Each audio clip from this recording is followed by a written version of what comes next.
An air traffic control tower suddenly lost communication with a small twin-engine aircraft. A moment later, the tower landline rang and was answered by one of the employees. The passenger riding with the pilot who lost communications was on the cellular phone and yelled, "Mayday! Mayday!" The pilot had an instant and fatal heart attack.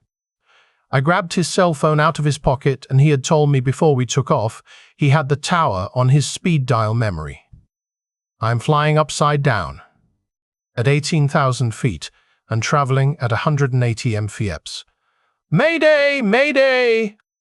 Calm down, we acknowledge you and will guide you down after a few questions. The first thing is not to panic, remain calm. He began his series of questions. Tower, how do you know you are traveling at 18,000 feet? Aircraft, I can see that it reads 18,000 feet on the altimeter dial in front of me. Tower, okay, that's good, remain calm. How do you know you're traveling at 180 mph? Aircraft, I can see that it reads 180 mph on the airspeed dial in front of me. Tower, okay, this is great so far, but it's heavily overcast, so how do you know you're flying upside down?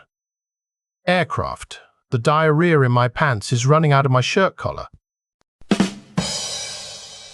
At a news conference, a journalist said to a politician, "Your assistant said publicly that you have a small penis. Would you please comment on this?" The truth is, he replied, "My assistant has a big mouth." Every spring, as soon as the snows thawed, a certain mountain woman would come down into town, have a baby, and gather supplies for the summer. After a few years of this, she looked despairingly at the doctor and said, "Doctor, I don't know how much more of this I can handle. We got us 8 kids now, and I just don't know how we can go on. I got to do something about having all these babies, or I'll just lose my mind." The doctor scratched his head and wondered how to gently instruct the woman on how to curb her ordeal, and finally told her to pick up a 10-gallon bucket along with her supplies. "And every night when you go to bed, I want both of your feet in that bucket and don't take them out until morning." So the lady was off, and all of her problems seemed to be solved. That next spring, right on cue, she walked into the doctor's office and promptly delivered another child. "Mom, I thought I told you to sleep each night with your feet in a 10-gallon bucket. What happened?" "Well, you see, doctor, the store was all out of 10-gallon buckets, so I just figured 2 5-gallon buckets would do the trick just the same." A man books a doctor's appointment for his huge penis. He books the appointment with the doctor and goes in to see him, and explains, "DDDD doctor, I have a really bad SSS stutter caused by all the BBBBBB blood going to my huge PPP penis." The doctor takes a look and can see that is the case. They come to an agreement that the man must have his penis reduced to a normal size to help with blood flow and stop the stutter. A week later, and the doctor conducts the surgery and removes most of the penis and leaves it off to the side and stitches the man up. He wakes up, and without a doubt, no stutter. "Thank you, doctor. This will be life-changing." A week passes, and the man comes back down to see the doctor.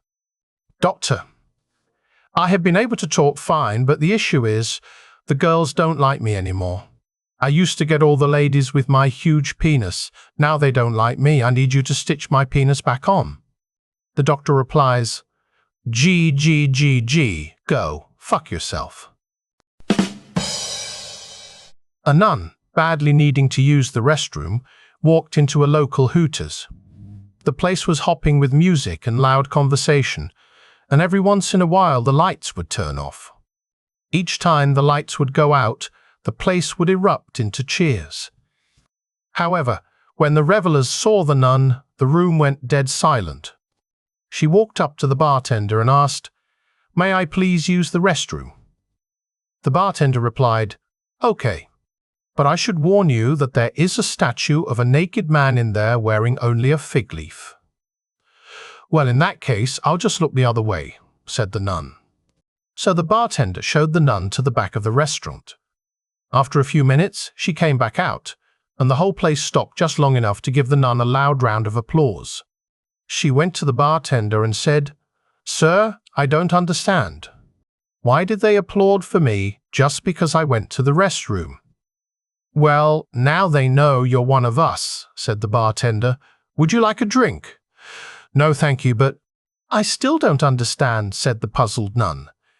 "You see," laughed the bartender, "every time someone lifts the fig leaf on that statue, the lights go out. Now, how about that drink?" The student teacher was sitting in on a religious education lesson in Class 4B. Suddenly, the teacher turned to her and said, "Miss Lusley, will you tell the class the name of the first man?" "Well, I could," she replied coyly, "but I promised we'd keep it a secret."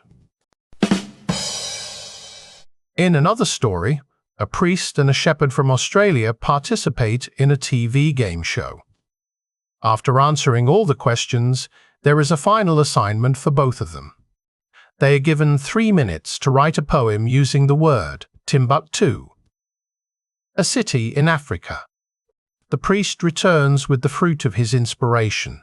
"I was a father all my life. I had no children, had no wife.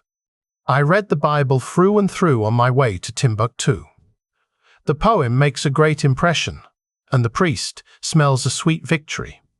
But then comes the shepherd with his winning masterpiece. "When Tim and I to Brisbane went, we met 3 women cheap to rent. They were 3, and we were 2, so I booked 1, and Tim booked 2.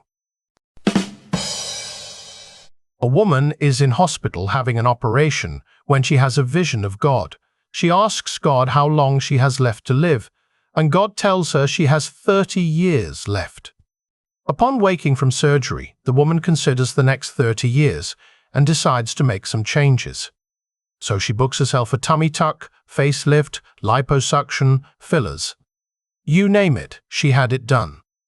After being released from hospital and feeling glamorous, the woman struts across the road and is hit by a car and dies.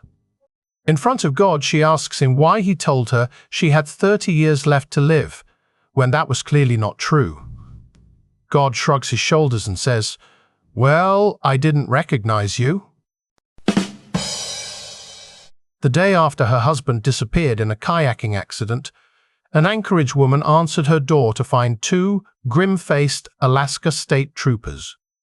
"We're sorry, Mrs. Wilkins, but we have some information about your husband," said one trooper. "Tell me, did you find him?" Mrs. Wilkins asked.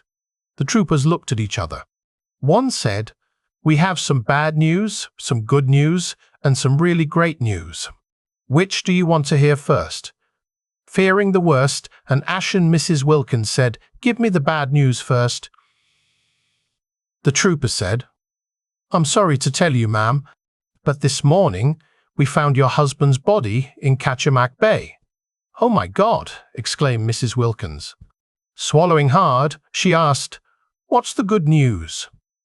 The trooper continued, "When we pulled him up, he had 8 25-pound king crabs and 4 good-sized Dungeness crabs clinging to him, and we feel you are entitled to a share in the catch." Stunned, Mrs. Wilkins demanded, "If that's the good news, what's the great news?" The trooper said, "We're going to pull him up again tomorrow."